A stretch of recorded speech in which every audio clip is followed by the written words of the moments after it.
box. They'll bring only 3. Here's pressure. Rayner flushed out, drops it off to his running back. Dalton Hughes brings him down for a TFL. It's a loss of 5. Welcome back, Dalton Hughes. Man, gosh, that was such a great play. That was some impressive closing speed, man. We know he is sneakily one of the fastest guys on the team, and a great play by Dalton Hughes. I'm excited about playing Troy next Tuesday. Get a couple days to heal up and get an extra day of practice to kind of improve on some fundamentals and things that we need to improve upon.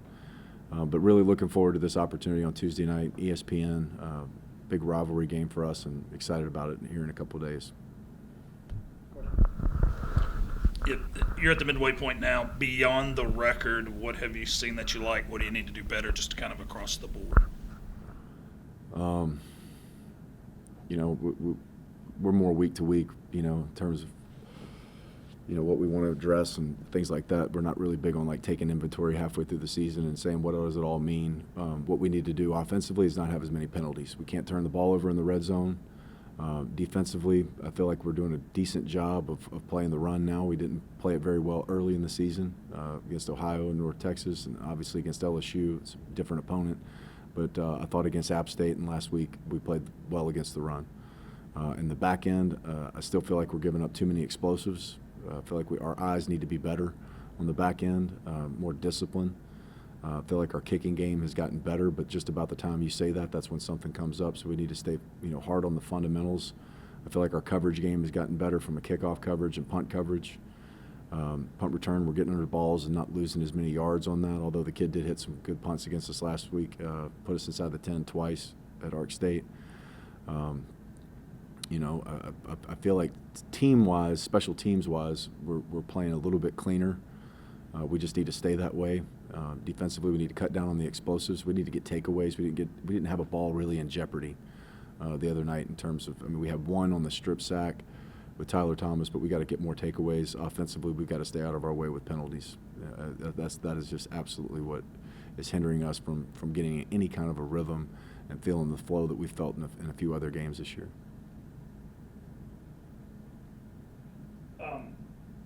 The last drive defensively, how do you balance being too aggressive and maybe keeping the ball in front of you to where they can just kind of methodically down the field? What's the balance there in a situation like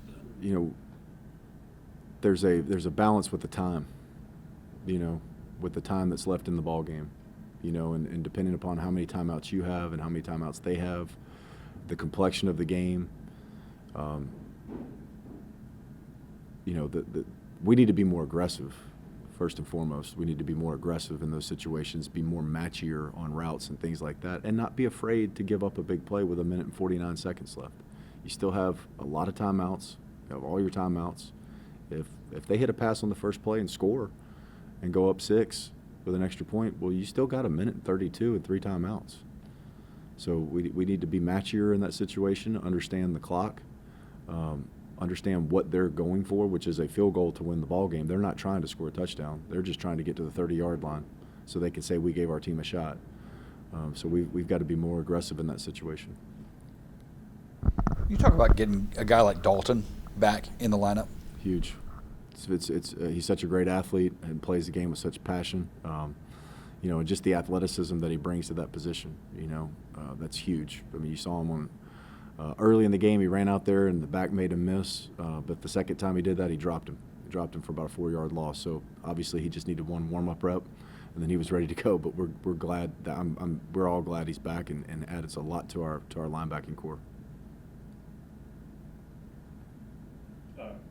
Don't have to tell you, Troy has dominated this rivalry in the last, since you've been here, certainly. Just how big is this around the building, beyond getting a win, just it being Troy as well? Yeah, we'll start talking about that more as we get into our game week on Thursday. But I want the guys to have fun. I want it to feel different.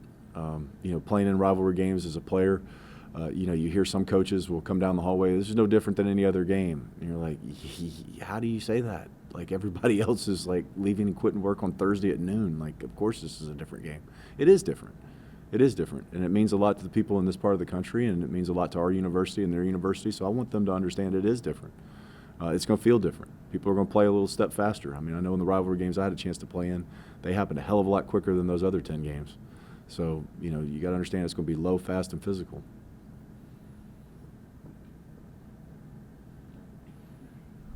Troy has played 3 quarterbacks this year due to injury. Just what is that in terms of preparation? Does it make it more difficult? Yeah, I mean, you know, you're going to have to see which one does what best. You know, who has legs, who has the arm, who has great anticipation, who can see things disguise-wise. You've got to see what their skill sets are, and then be prepared to attack whoever's in the ball game and have a plan for those 3 guys. Not as well offensively as you guys had been playing. Just where the breakdowns were. Well, I think you know, we got to find a way to finish off kind of the long drives. I think we had 3 drives of 10-plus plays where we came away with 0 points. And that can certainly get you.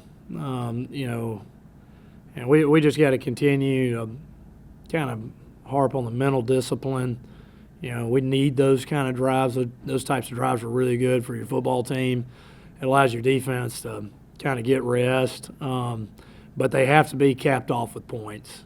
You know, when you look at the game, you know, it just didn't feel like the yardage output matched what we ended up scoring. And I think those 3 drives certainly, you know, failed 4th down conversion and the interception in the red area. You know, we got to fix those problems. So I think we can.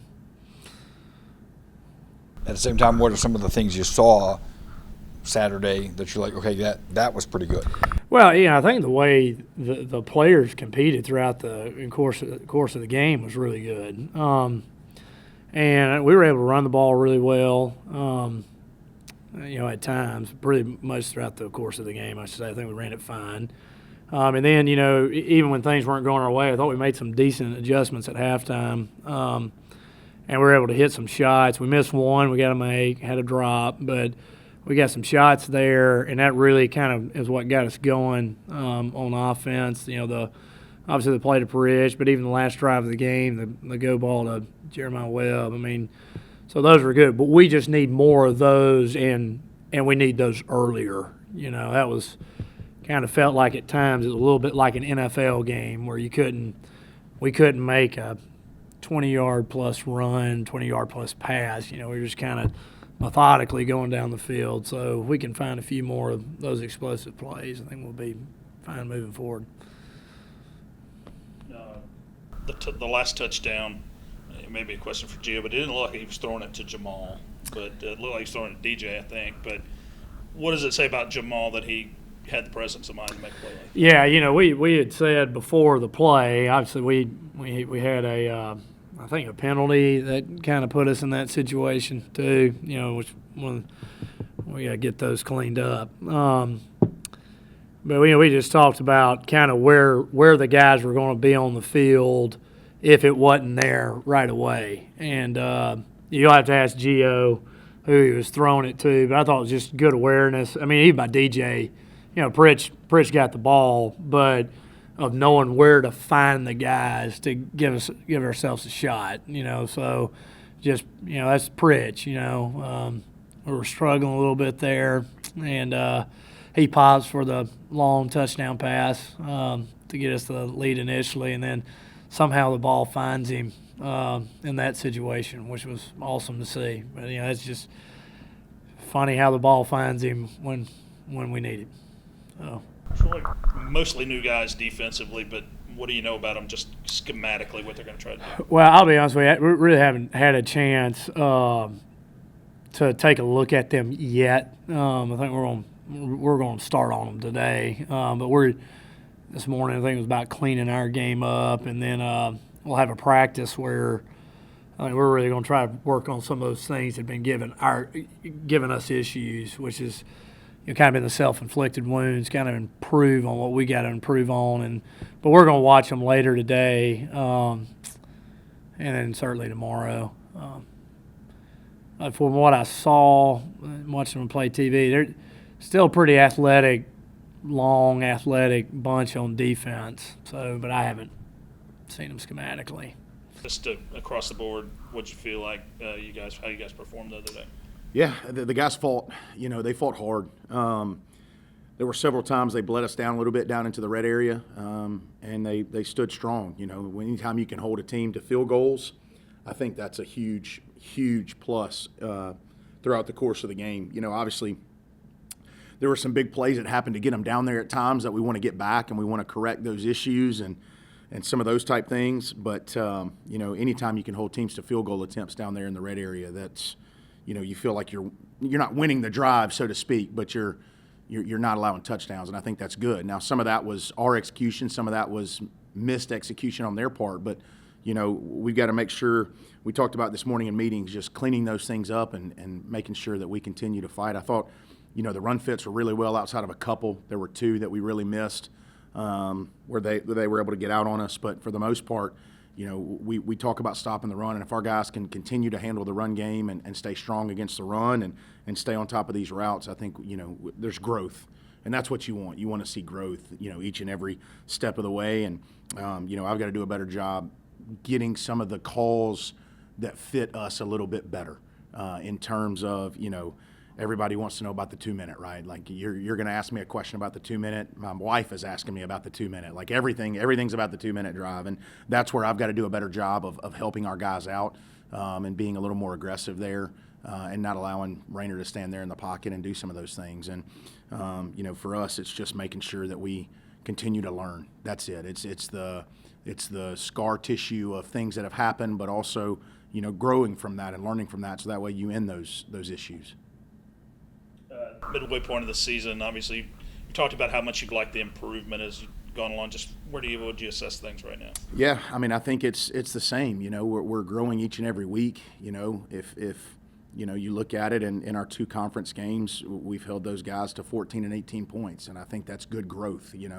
Especially after the way it started against North Texas, and we're bringing in some new faces into the defense. But now we're through 6 games, and I think we're only going to get better and better as the season continues. It's, sometimes it's incremental. Sometimes you see the growth, like a guy like Blaine Myrick. He is playing his tail off. I think he leads the Sun Belt in tackles, and he's a guy who every single week flashes on film. They tried to spit one out to the running back there, and when they were coming out of our locker room there, and he runs into the backfield. He had 3 TFLs. He was all over the place, and so he's a guy who, as he continues to the best part about him, the growth sometimes isn't always what you see on the field. A lot of times it comes in the meeting room or as he's encouraging. That's the big thing about Blaine, is he's become more of a vocal leader and a guy that our defense has needed in that regard. So I think it's good. We've got obviously a big challenge in front of us with Troy coming to town next week, and we've just got to continue to grow. We use some of these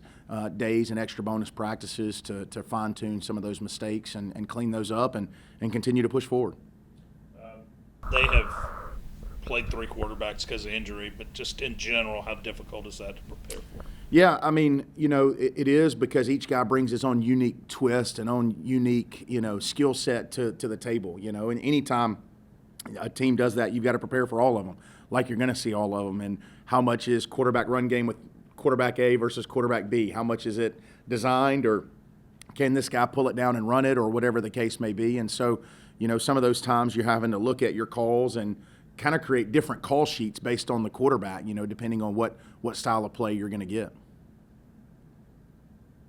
You mentioned Myrick, but the linebacker play in general, Forshea seemed like he had a pretty game. Got Hughes back. Just that whole group, how you feel about it? Yeah, Dalton was a huge shot in the arm. He's like a maniac on game day in a good way. That's like he's energy. He's full of energy, and he brings a lot of juice and to that room. And he obviously made that big play on the 3rd down where he got the guy out in the flats. We were in cover 2 over there, and him running down the back into the flats is, he's obviously a phenomenal athlete. So getting him back has been huge. And, just the room in general with Gavin and even Darius. Darius played a lot of snaps the other night, and, he's a guy who his football intelligence is through the roof. I'm talking Darius. He's smart. He calls things out.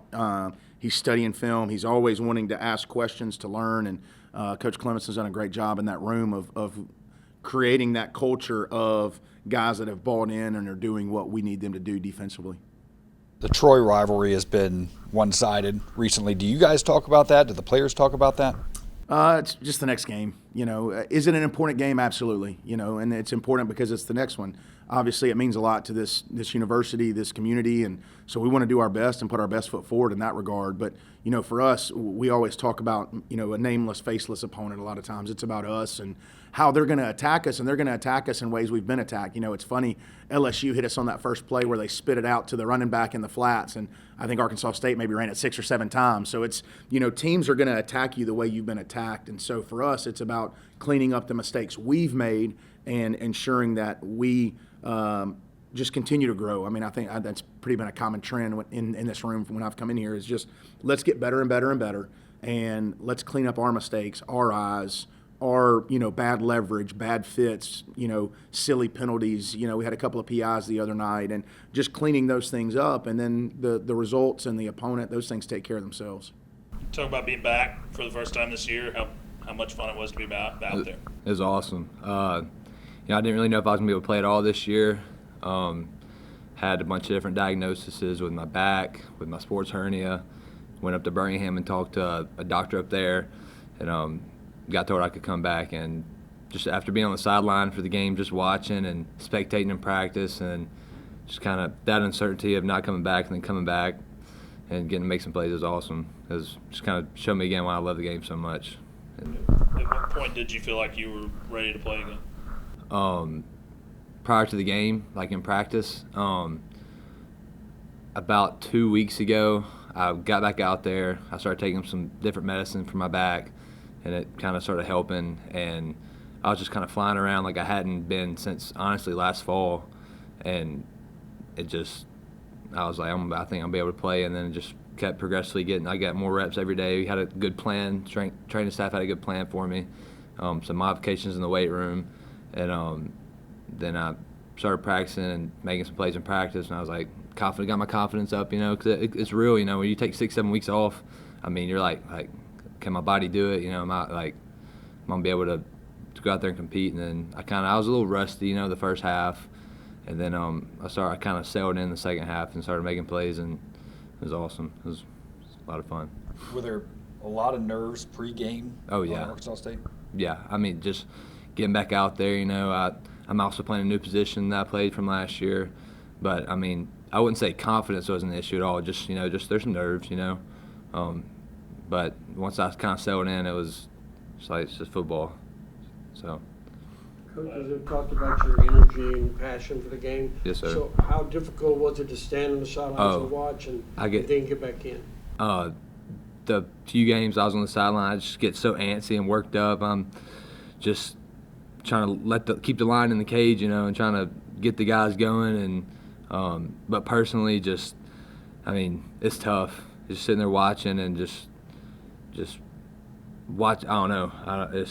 It's nerve-wracking, I guess. Yeah, I don't know what to say. I was just, it was just I'd be so antsy and worked up, and then make a play, and I felt like I was out there still because I was trying to keep the energy going, but actually being out there, and yeah, it was awesome. It was just awesome to be back. So, sir. You guys have not beaten Troy since you've been here. You know that. Yeah. How much is that something you think about during the offseason, coming into this game, and how excited are you for it to be back? It's going to be a huge game, not just for us, but for the city, Like you said, I haven't beaten Troy yet. That's going to change this year. I mean, it's a huge game for us, number one, because we got every game is supposed to point a game now. We want to do big things this conference, and this game we got a 3-game home stretch, and so this game, if we can get this game and get the belt back, get some momentum, and keep rolling throughout the season, I think we have a good chance. We just gotta keep the main thing, and stay focused on what's at hand. So. From what you have watched, obviously we only played the one game, but just from what you've watched, where you feel like this defense is at, seems like it's improving as you guys have gone along. I mean, the game, we gave it to me explosive plays, but I mean, when we got in the red zone, we stood tall, and that was big. 2-minute, we just got to execute. We're going to get that handle. We're going to figure out those things, but I mean, like you said, we're headed in the right direction. We got a bunch of young guys. Inexperienced guys. I haven't played a whole lot of snaps myself, but we're heading in the right direction. We'll be good. So.